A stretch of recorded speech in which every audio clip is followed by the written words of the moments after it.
اعوذ باللہ من الشیطان الرجیم بسم اللہ الرحمن الرحیم۔ خواتین و حضرات السلام علیکم ورحمۃ اللہ وبرکاتہ مغفرتہ۔ پروگرام احکام شریعت اور فرض علوم سے متعلقہ تفصیل کے ساتھ ایک دفعہ پھر آپ کے سامنے حاضر ہے۔ آپ کو بتایا تھا کہ فرض علوم یعنی جن علوم کا سیکھنا ہر عاقل بالغ مسلمان مرد و عورت پر فرض ہے، اور آپ کو پتہ ہے کہ ترک فرض گناہ ہوتا ہے، بہت بڑا گناہ ہے، کبیرہ ہوتا ہے، تو لہٰذا ان علوم کا سیکھنا فرض ہے اور ترک کرنا یعنی نہ سیکھنا گناہ ہے۔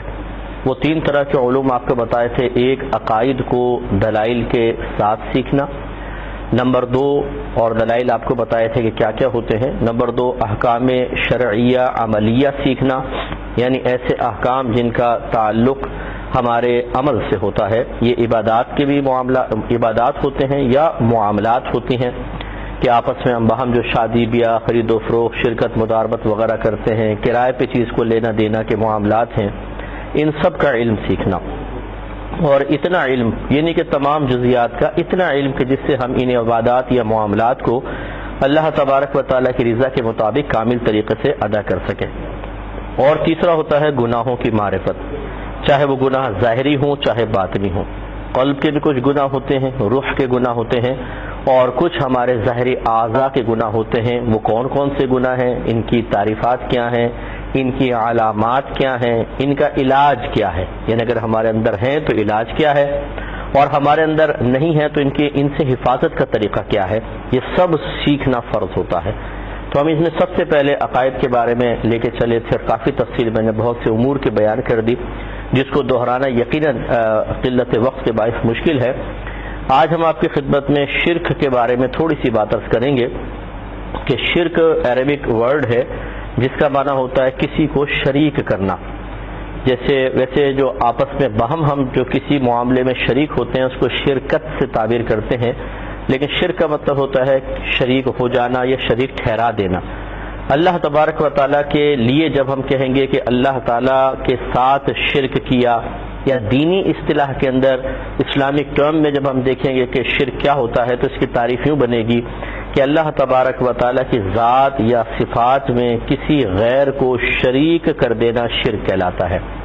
یہی دو بڑے ہیں بس شرک، جو اگر ہم ذات میں شریک کریں گے کسی غیر اللہ کو تو یہ شرک فی ذات کہلاتا ہے، اور اللہ تبارک و تعالیٰ کی صفات کے ساتھ کسی کی صفات کو شریک کر دیا تو اسے کہتے ہیں شرک فی صفات۔ اب اس کی مزید تفصیل تھوڑی سی ہے۔ شرک فی ذات کا مطلب ہے کہ اللہ تبارک و تعالیٰ کی ذات میں جن چیزوں کا ماننا لازم ہے ان چیزوں کو بعین ہی کسی اور میں تسلیم کر لینا، یہ شرک فی ذات ہوگا۔ مثال کے طور پہ اللہ تبارک و تعالیٰ قدیم ہے۔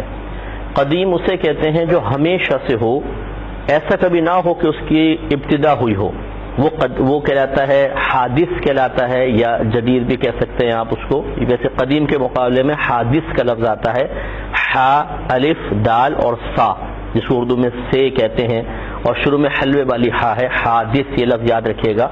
تو قدیم وہ ہے جس کی ابتدا کوئی بھی نہ ہو، ہمیشہ سے ہو۔ تو اللہ تبارک و تعالیٰ قدیم ہے، اس کی صفات بھی قدیم ہیں کہ ہمیشہ اس کی ذات کے ساتھ قائم ہیں، اور اس کے علاوہ جتنی بھی چیزیں ہیں جو اللہ نے پیدا فرمائیں جس کو عالم کہا جاتا ہے، یہ سب کا سب حادث ہے، یعنی پہلے نہیں تھا بعد میں معرض وجود میں آیا۔ لہذا اگر کوئی یہ کہے کہ میں فلاں چیز کو قدیم مانتا ہوں تو پھر وہ شرک کا مرتکب ہوگا۔ دوسرا ہے اللہ تبارک و تعالیٰ کی مثل کسی کو واجب الوجود سمجھنا۔ واجب الوجود اس ذات کو کہتے ہیں کہ جس کے خود موجود ہونے کی کوئی علت کوئی سبب نہ ہو، وہ دوسروں کے لیے دوسروں کے وجود کے لیے علت اور سبب بنے۔ جیسے معاذ اللہ اگر کوئی ایسے ذہن میں آئے کہ اللہ تبارک و تعالیٰ کو کس نے بنایا، کس نے پیدا کیا، تو جواب یہ ہوگا کہ اللہ کا کوئی بنانے والا نہیں ہے، وہ تو ہمیشہ سے ہے۔ اچھا، پھر کائنات کو کس نے بنایا؟ اللہ تبارک و تعالیٰ نے بنایا۔ اس کا مطلب ہے کائنات کے وجود کا سبب یا علت اللہ تبارک و تعالیٰ کی ذات ہے، لیکن چونکہ اللہ تبارک و تعالیٰ ہمیشہ سے ہے تو اس کے وجود یا سبب کی تو کوئی علت، وجود کا کوئی سبب نہیں ہے، وجود کی کوئی علت نہیں ہے۔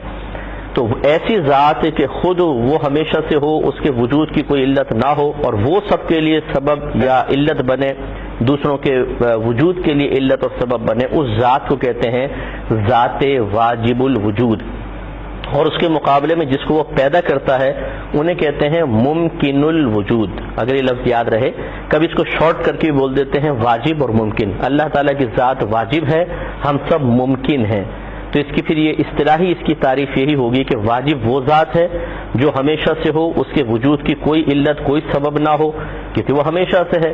وجود تو تب ہوتا ہے جب پہلے نہ ہو، عدم سے وجود میں آتا ہے۔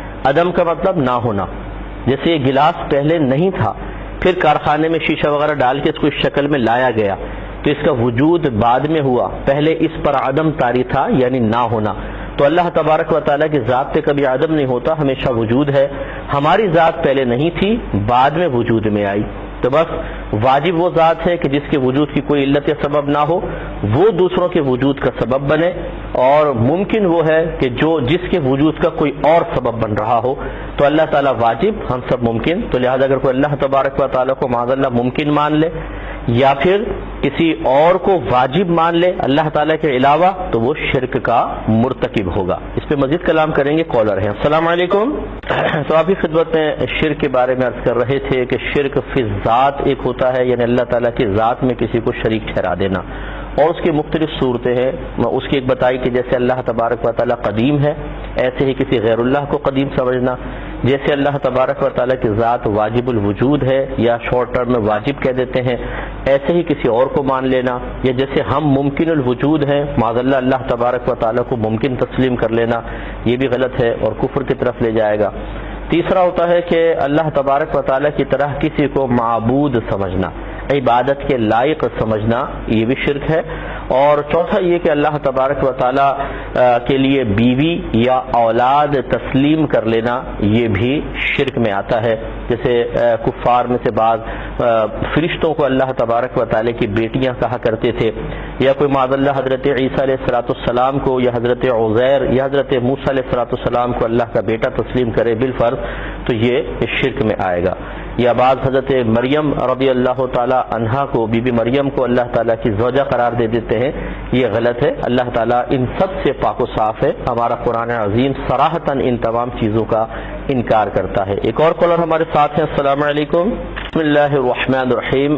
آپ کی خدمت میں شرک ذات کی تھوڑی سی تفصیل میں نے ذکر کی کہ چند چیزیں جو اللہ تعالیٰ کی ذات کے ساتھ خاص ہیں، اگر کسی اور کی ذات میں تسلیم کر لی جائے تو انسان شرک فی ذات میں مبتلا ہو جاتا ہے۔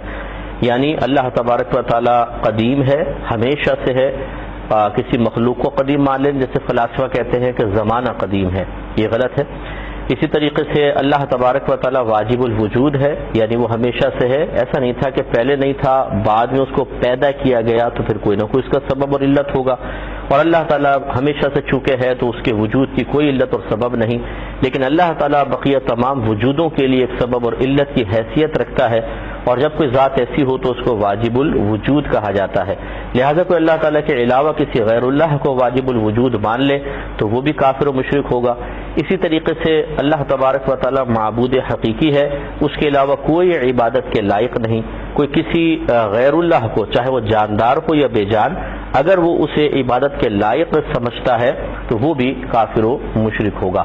اسی طرح اللہ تبارک و تعالیٰ کے لیے اولاد تسلیم کر لینا یا معاذ اللہ اس کے لیے بیوی تسلیم کر لینا، یہ بہت بڑی گستاخی بھی ہے اور یہ کفر ہے، اور انسان دار اسلام سے خارج ہو جائے گا۔ جوابات کی طرف آتے ہیں۔